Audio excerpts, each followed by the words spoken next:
Please raise your right hand.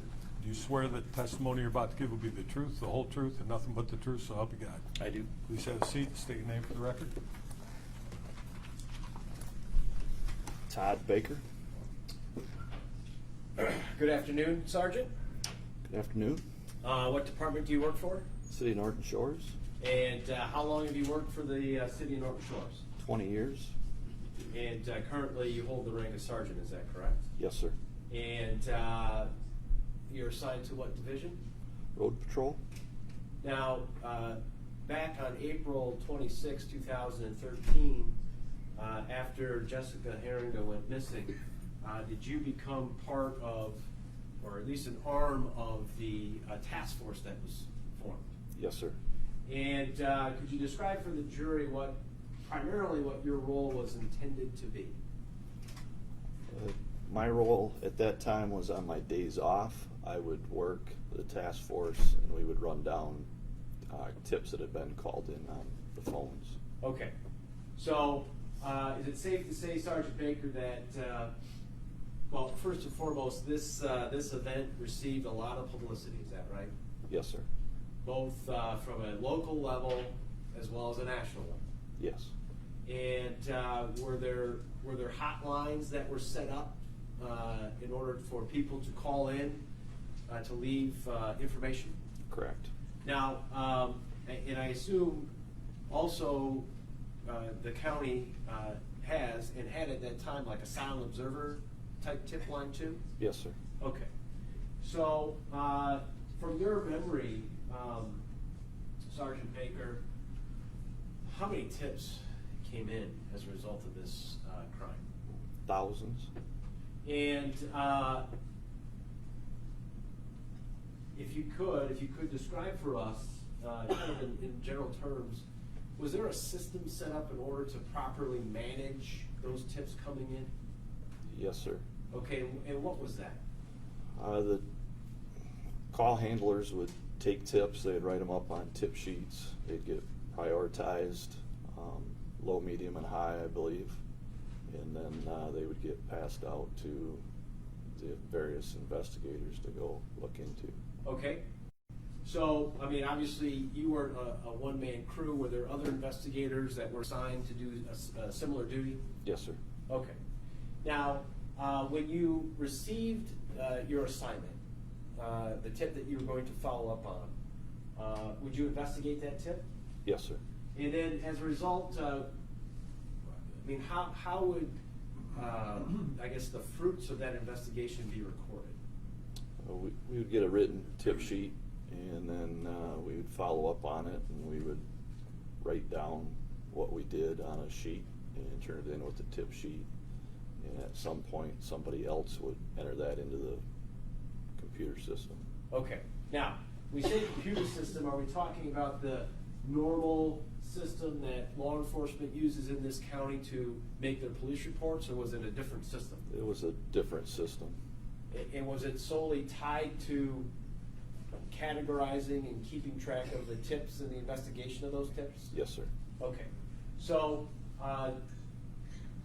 when you would go out and investigate a tip and you take your notes, would that include, I think, like you said, what you did, correct? Yes. Who you talked to? Excuse me, Counsel. Also, you're very soft-spoken. I can barely make out what you're hearing. Okay. Say.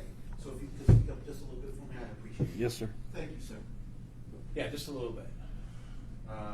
So, just going back over my questions, what you did, right? Correct? Yes. Who you talked to? Mm-hmm. Is that a yes? Yes. And if they said anything, whether you believed to be important or not, you wrote that down. That is correct. Now, you finish investigating a tip, you go back to the department, and then where would your notes go? There was a tip basket, and we would put it back in the completed file. Okay, and then were you responsible for typing that stuff in the system, or was there other folks assigned to that duty? There was somebody else that was assigned to that. Okay, so, and do you recall, Sergeant, how many tips did you investigate roughly in this investigation? I have no idea. I mean, was it a lot? Yes. Okay. And did you follow that process for each one of the tips you investigated? Yes, sir. And so ultimately, if we went back into the computer system that was housing all these tips, we could search by your name and see all the tips that you investigated? I believe so, yes. Okay. But the typing part obviously was not your responsibility. You just had to take legible notes. Correct. Okay. Let's talk about what we're calling as tip 268.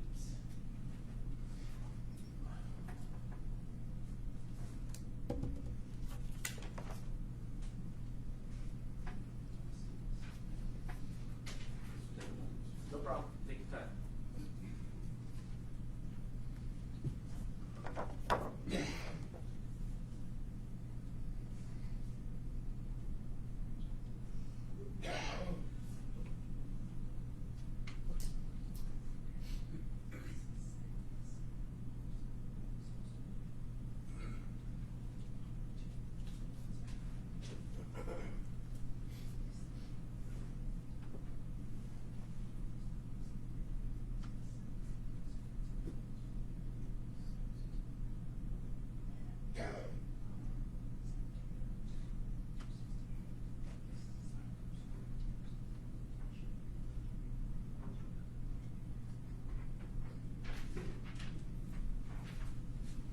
Thank you, Willis. Yes, sir. Okay. I'm handing you what's been marked as People's Exhibit 188. Sergeant Baker, what does Exhibit 188 represent? This was the tip 268 that Corporal Hare and I were given to look into. Okay. Now, is that a handwritten version or a typed version of that tip? This is a typed version of our findings. Okay. And does it indicate what date you were assigned that tip?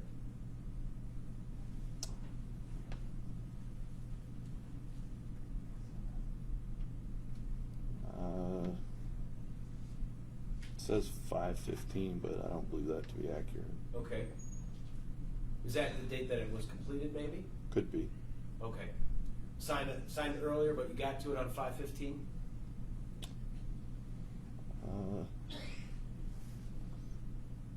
No, I think we were there the 7th. The 7th? Okay, fair enough. Well, I'm going to go with your memory. Now, that tip is in relation to, I guess, that tip came in and it offered information on who?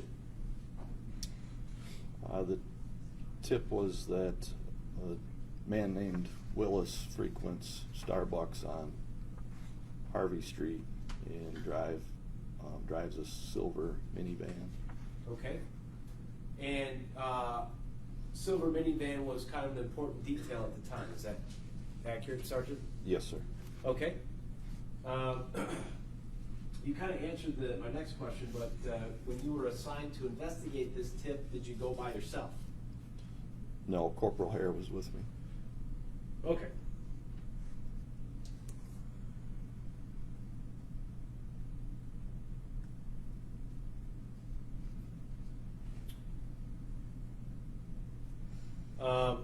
Excuse me. I'm going to show you here.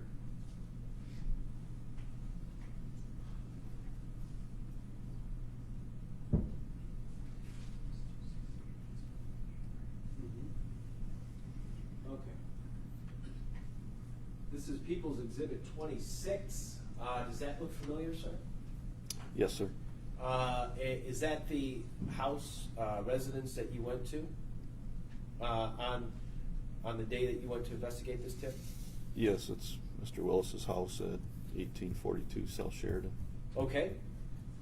And were you able to make contact with Mr. Willis on the date that you went to investigate? Yes, sir.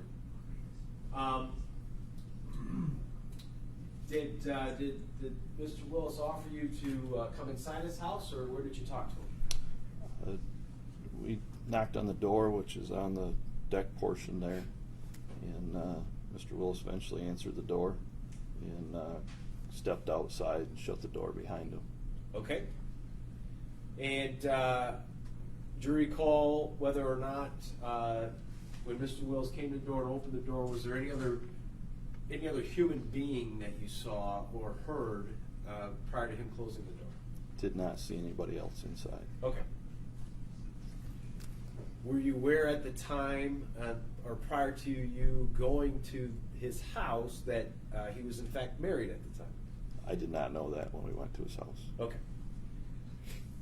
Now, did you talk to Mr. Willis about the Jessica Heeringa disappearance? Yes, sir. And what, if anything, let me ask you this. Did you ask him about his activities on April 26, 2013? Yes. And what, if anything, did he tell you? He told us that he had been at the Exxon station, 1196 East Sternberg, where she was abducted from. He said he was there approximately 5 o'clock, and that he bought some mints, and he talked with Jessica, who he knew, for about 3 minutes, and then left the store. Okay. Did you talk to him at all about his whereabouts in the evening hours on that day? Yes, sir. Okay, what did he tell you about that? He told us that after he left the store, that he went to Lang Sports, which I believe is 1066 East Sternberg, kind of behind the Exxon station, and played card games there from 5 to approximately 9:30 at night. Okay. And then did he tell you after he finished playing cards where his whereabouts were that particular night? He told us that he left Lang Sports Shop, exited out onto Sternberg, went northbound 31, and to his house. Got home about 9:45. All right. And from 9:45, from the time period he got home at 9:45, could he account for his whereabouts then? He told us that he stayed there till about 12:30, and we asked if anybody could collaborate that, and he told us no, that his wife Charlene was home, but she was sleeping at the time. Okay. And did he indicate at all whether or not he left the house at 12:30? Yes, sir, he did. What did he say about that?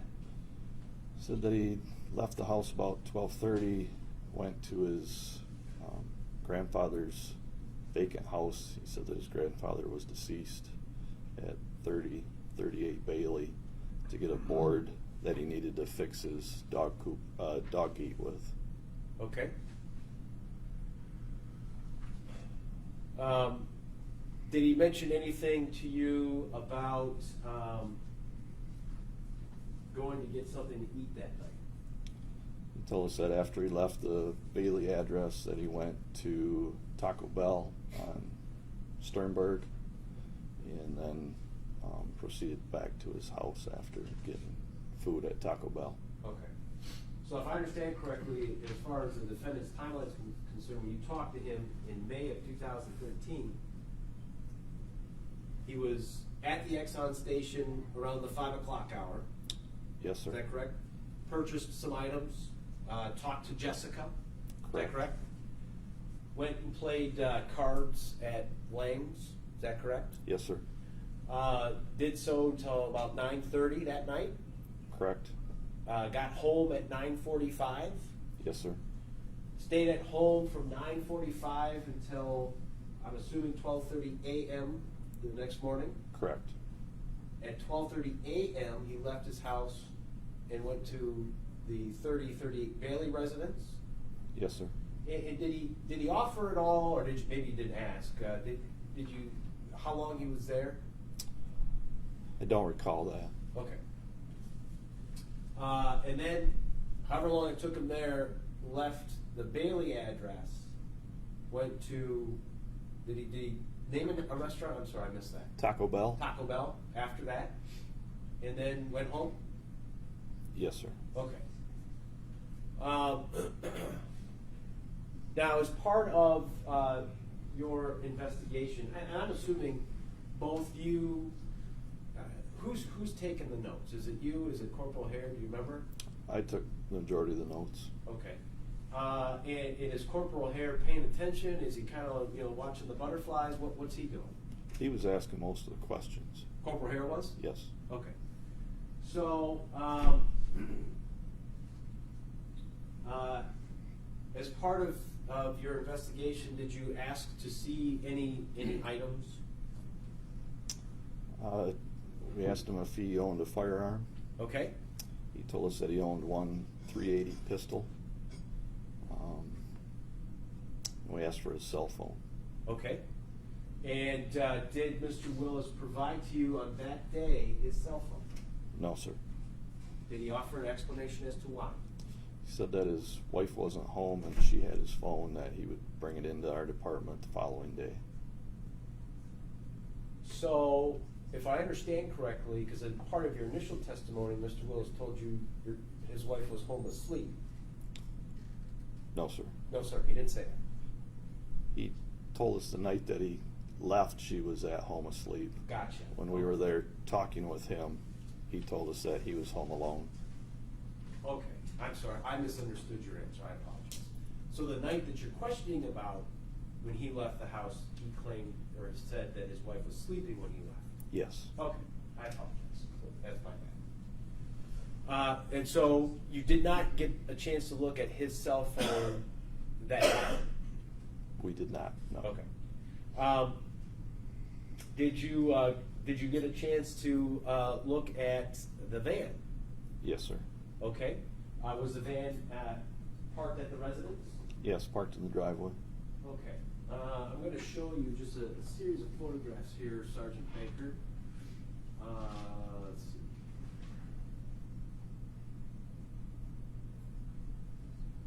This is People's Exhibit 75. Does that look familiar? Yes, sir. Does that look like the van that you searched that particular day? Looks like it. All right. 76, the other side. Same question. Yes, sir, looks like it. And then finally the rear view, 77. That's the plate number that we ran through Lean that came back registered to Jeffrey Willis. Okay. So that BJB 7771 was the plate you ran to get the registered owner and in fact came back to the defendant. Yes, sir. Okay. Can you tell the jury what if anything you observed or saw when you got a chance to look inside the van? Mr. Willis let us look inside the van. It was very clean in there.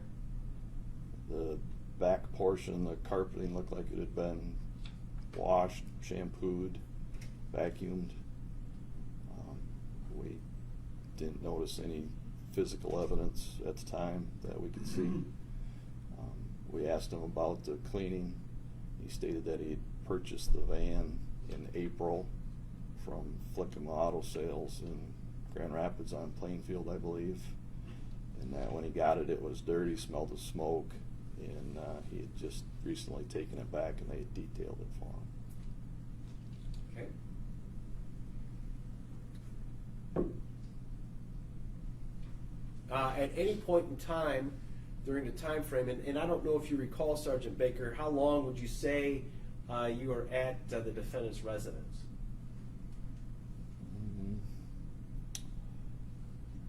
I would say we were probably there close to an hour. Okay. At any point in time during that hour, did you get an opportunity to talk to the defendant's wife, Charlene? We did not.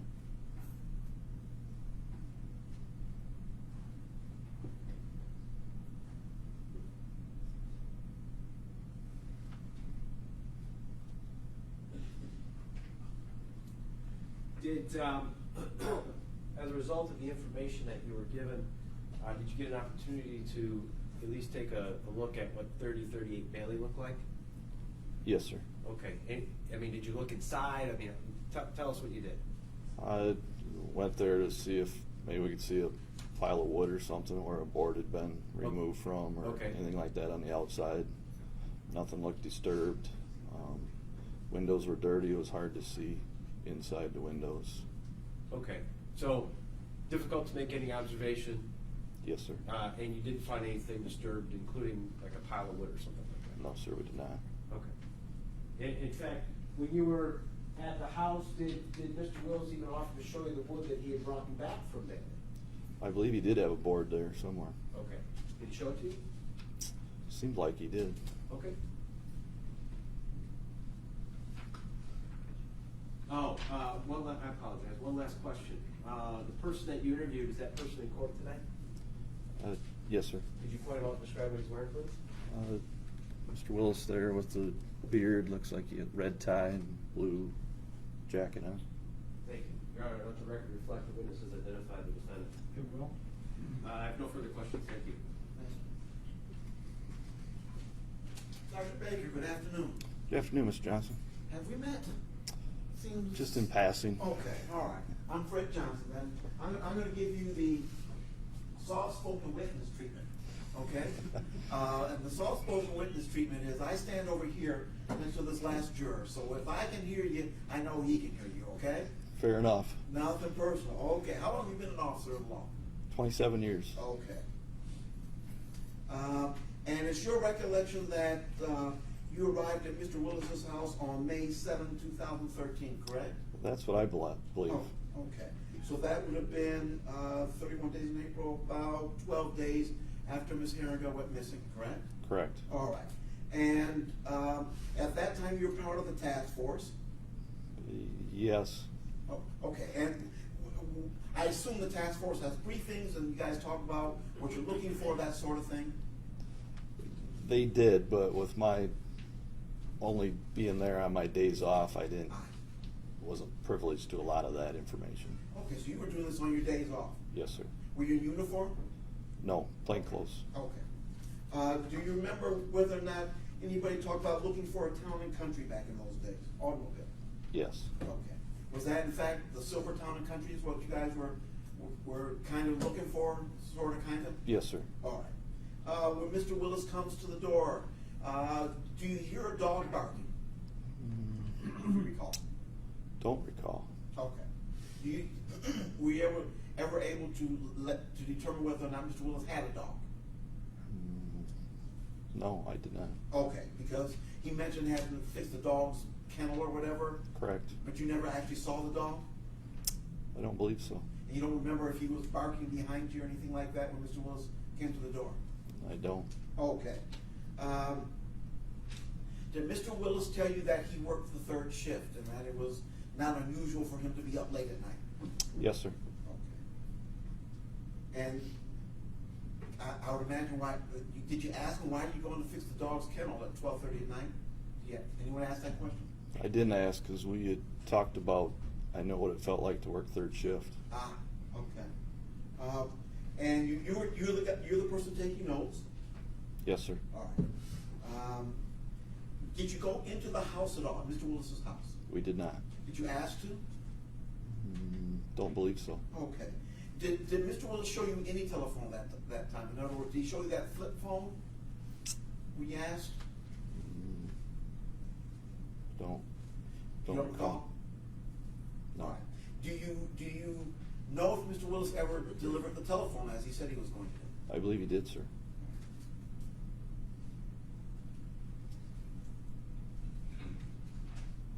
And you look through the van and it was just a very clean van. Yes, sir.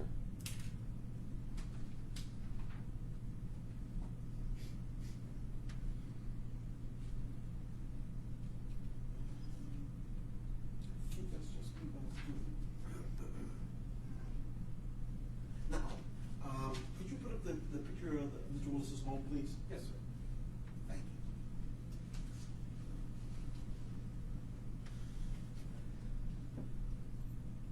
you. Yes. Is that the front of the house? Are we looking from the street?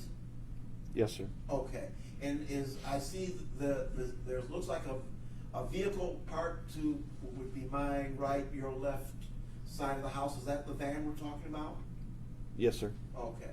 And I assume that's you know that, well, who the people on the porch, do you have any idea who they are, or just has nothing to do with this? It has nothing to do with your visit, correct? That has nothing to do with my business, Okay. no. One moment, please. Sergeant.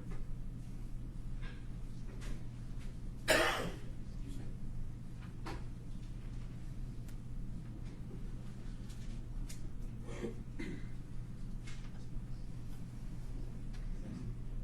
Oh. Okay. Yeah. Sorry about that.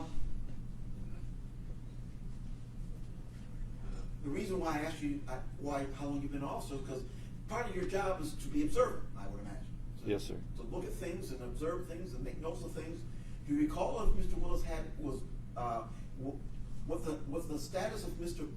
Willis's facial hair was? Did he have facial hair? Did he not have facial hair? Do you recall? I don't recall.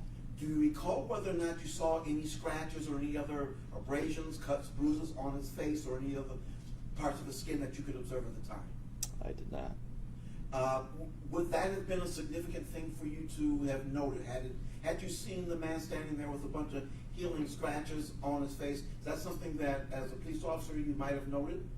I'm sure I would have. Okay, so the fact that is it noted anywhere in your police report? No, sir. So, given that reality, can we draw the conclusion that he didn't have scratches on his face on that day? Objection, that calls for speculation, Judge. No, I don't think it does, just given what he's testified that he would have noted. Would you state the question again, please? Yes, sir. Well, I'll have to state a couple questions. The first question was, if he had facial scratches, is that something you would have noted for your notes? And he said yes. Yeah. And then, No objection to that. No. no, the next question is one of the objection to, Jim. Given the fact that you didn't note it in your notes, can you draw the conclusion that he didn't have scratches on his face on that day that you saw him, May 8th? That's the question for The you. objection's overruled. Given that you didn't see scratches on the face, or given that you didn't note scratches in your notes, can you draw the conclusion, or are you comfortable drawing the conclusion that Mr. Willis didn't have scratches on his face on that day that you saw him, May 8th, 2013? I did not notice any scratches. Thank you. One moment. Do you remember what he was wearing? Short sleeve, long sleeve? I was thinking gray sweatpants. How about on his upper body? T-shirt, long sleeves, a hoodie, shirt tie? No, it wasn't shirt tie.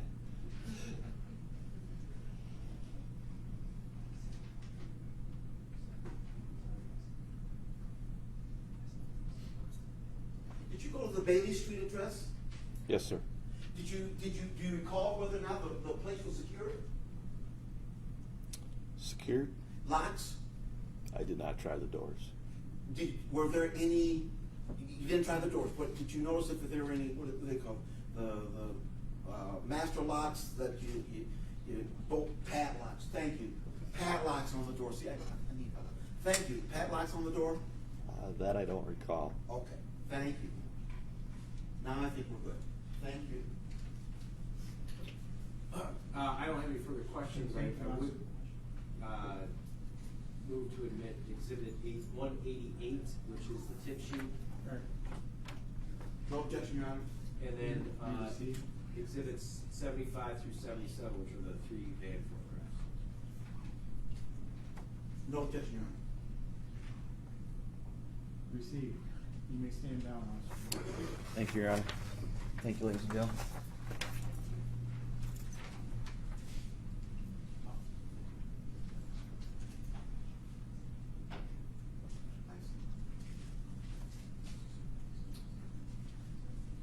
People of the state of Michigan call Corporal Chris Hare to the stand.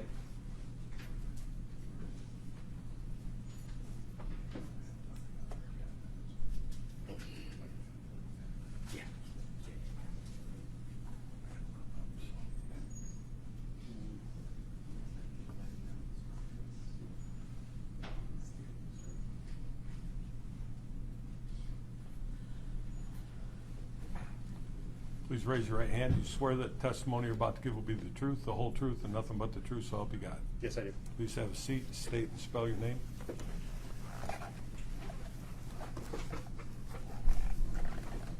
Christopher Hare, ChristopherHare,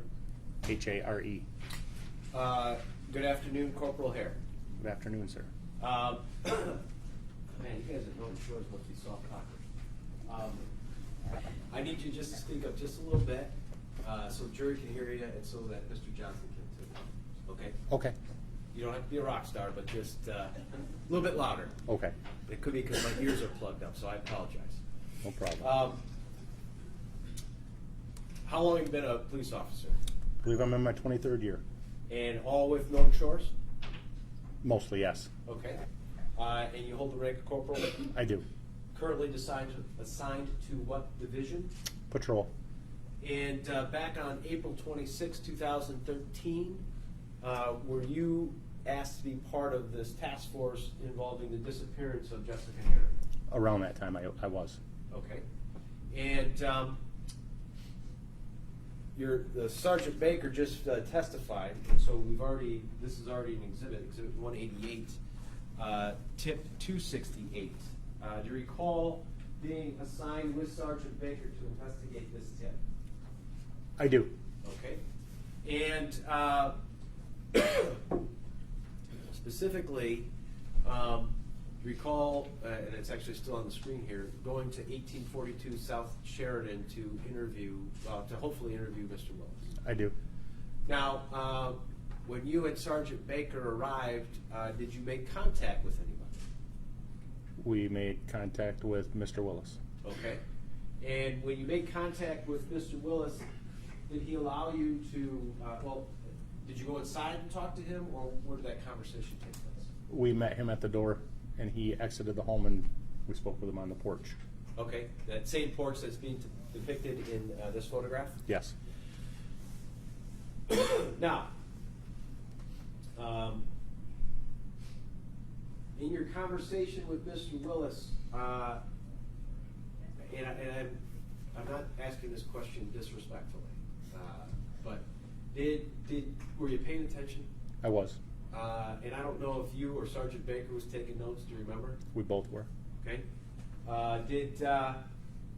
Were you both asking questions? We eventually, through the interview, both had asked questions, yes. Okay. So in your memory, and I guess with the tip sheet, do you recall having a conversation with Mr. Willis about his activities on April 26, 2013? I do. Okay. I did. And in particular, do you recall what he said he did? Let's start first during the late afternoon, early evening hours. Would you like me to give you the timeline that he gave me? Please. Okay.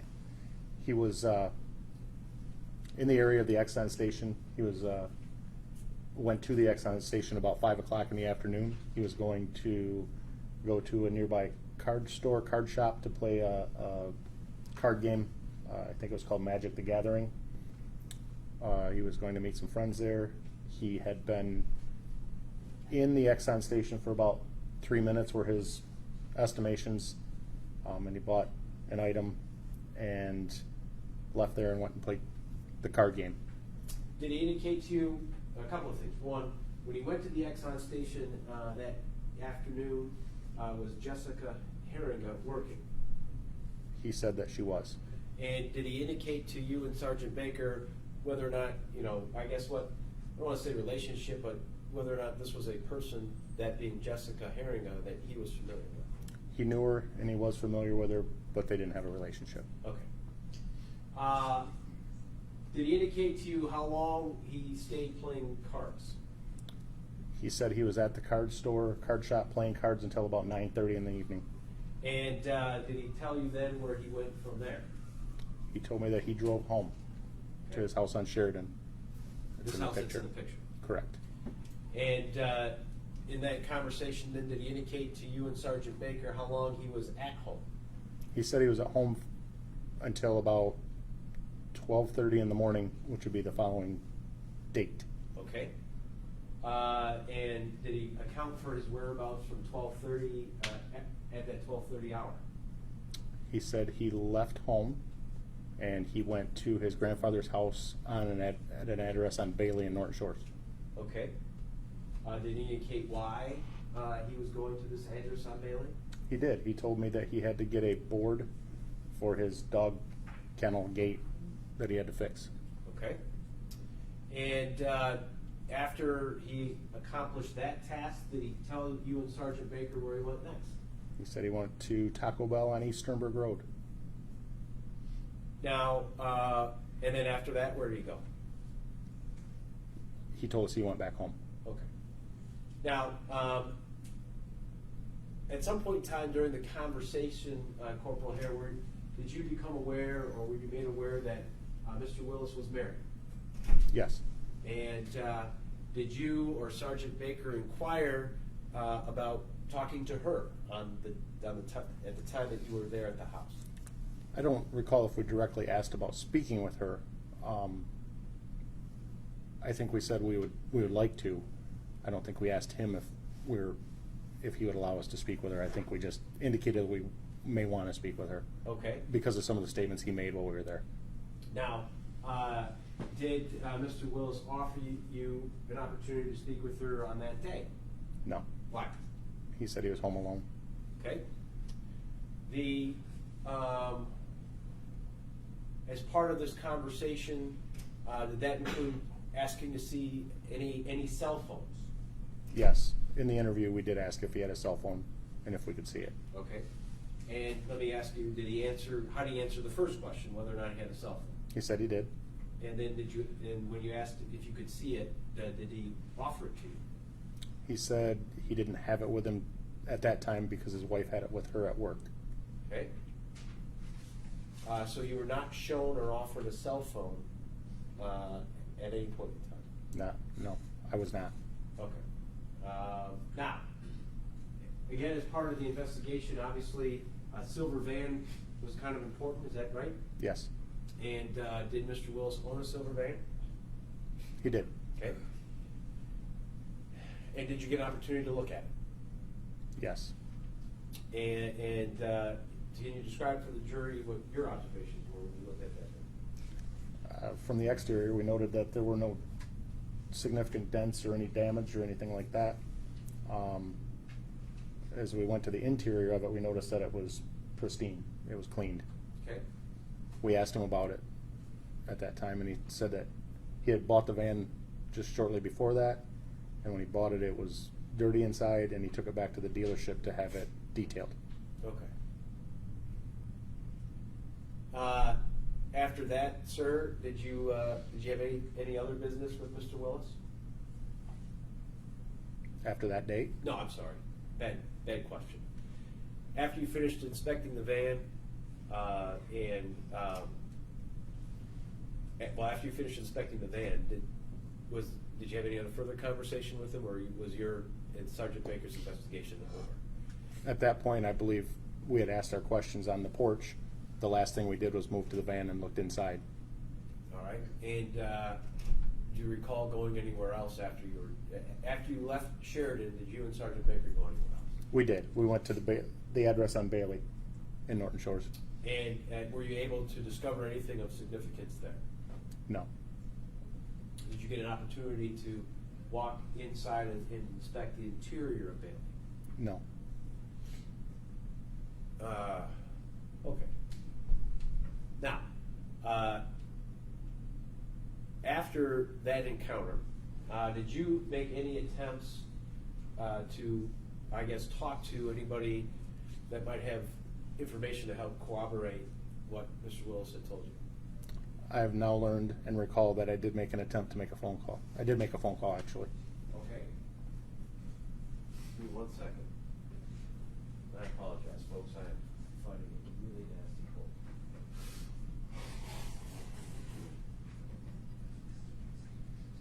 Okay.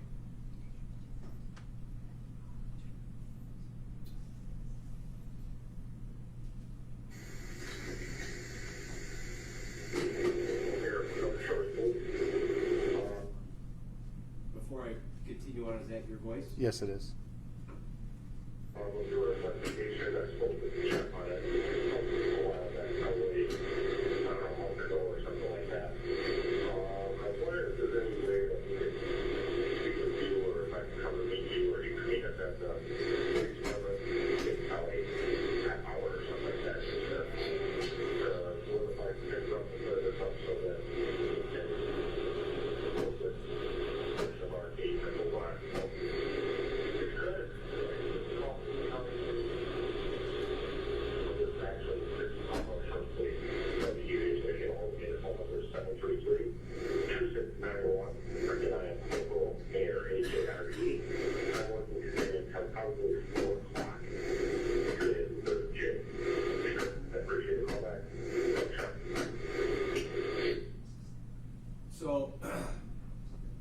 voicemail, that's your voice? Yes, it is. And you're leaving a message for who? Mrs. Willis. Char? Yes. And if I heard it correctly, you left that message on June 2nd? I didn't hear No, that. I I didn't. apologize, but it was in June. Correct. Now, when you left that message, did you ever get a return phone call back from Char? No. At any point in time? No. Okay. And I know you've since learned as well, you made a subsequent phone call, is that correct? Yes. Okay. I recall. Hey, Sean, this is Corporate Mayor of Trust Police calling you back. We did some more investigation stuff, and I don't think we will need an interview from you unless you have something to tell us or any information you want to pass along. We kind of worked our way through and figured it all out without even having to speak with you. So, unless you have anything else to add, we don't have to speak with you unless you want to speak with us. If you have any questions, we'll try to get in touch with each other. We'll hear from Trust Police. It is 8:30 on the 6th of June, Thursday.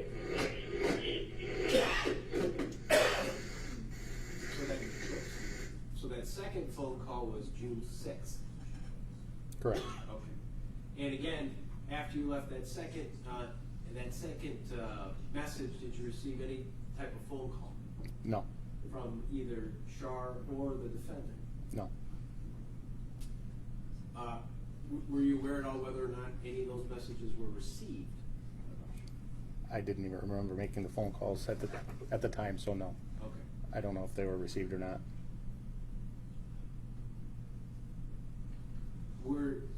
Okay. And you were aware then that investigators would later, some 3 years later, find the micro cassette in the defendant's shed at his home? Yes, I learned that at, I believe, either the prelim, actually, I think it was in a prior trial. Okay.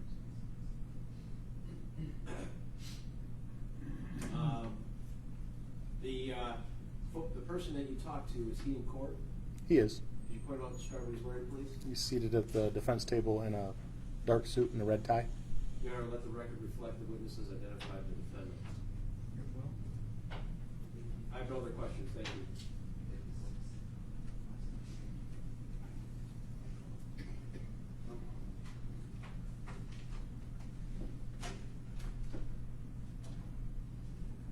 All right.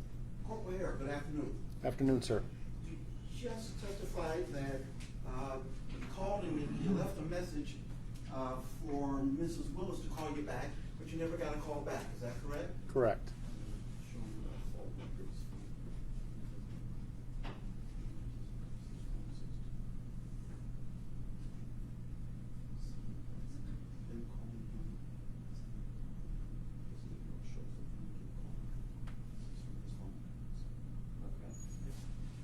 Let me, and what I was showing Mr. Hilson, Corporal, is I've got some phone records here that's, your phone number was 231-733-2691? That is the police department phone number. Okay. The Norton Shores Police Department? Correct. Your police department? Yes. Okay. And that's the number you left for Miss Willis, is that correct? Yes. Okay. May I approach, Your Honor? You may. Thank you. Speaking of this one here, there's 106.4 at 7 a.m. for a minute 23. There's another one, I think it's this one here at 7:10 for 1 minute 36 seconds. Okay. All right. Okay. Now, assuming I've got that, what I'm trying to talk about, Corporal, is I just showed you what a document that I've told you is a phone record. Is that correct? That's what you've told me. And it purports to show calls to the phone number you gave Miss Willis on June 4th of 2013? I don't know where those calls originate or where they're going. I see my department phone number Okay. and the time, but that's all I see. Okay, so that is your department phone number. Correct. That is the number that you gave them, correct? Gave Miss Willis? Yes. Okay, all right. What we just heard on the recording. That's fine. Now, You said you called the home, oh, I'm sorry, did I not get that? You called and left a message, correct? That's what we just heard on the 911 tape? Correct. On the 911 tape, the tape we just heard. Correct? Correct. All right. Do you know where that phone message went? In other words, did that go to somebody's cell phone? Did that go to a recording device? Do you know? I do not recall what number I would have called. Okay. But that was the number Mr. Willis gave you to the home? Or how did you get his phone number? That's a better question. Through the interview, I'm sure I got both their phone numbers. I don't know that I did get a different phone number. I'm not sure. Okay. But that was you leaving the recording asking Mrs. Willis to give you a call?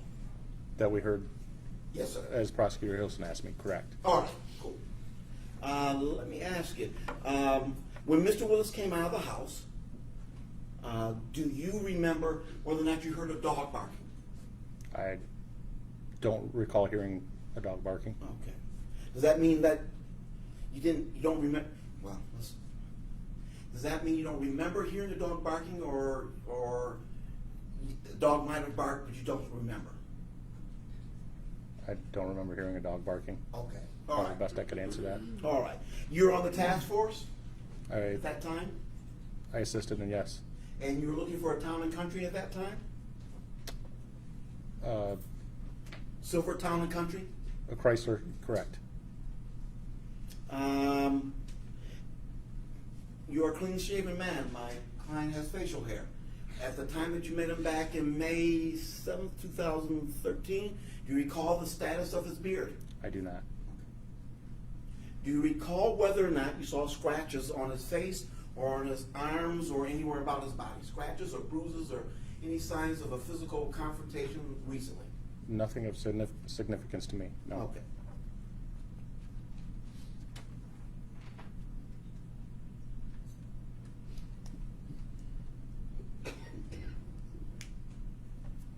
Oh, the Bailey Street address. Do you recall, was it locked? Do you recall?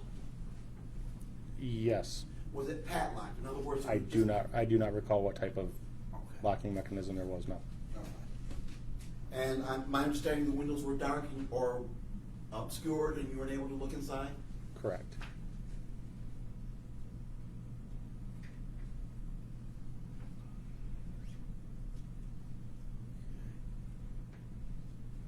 Thank you. One moment, please. Corporal here, thank you very much. I don't have any further. Thank you. I have no further questions. Thank you. Okay, thank you, Corporal. You may stand down.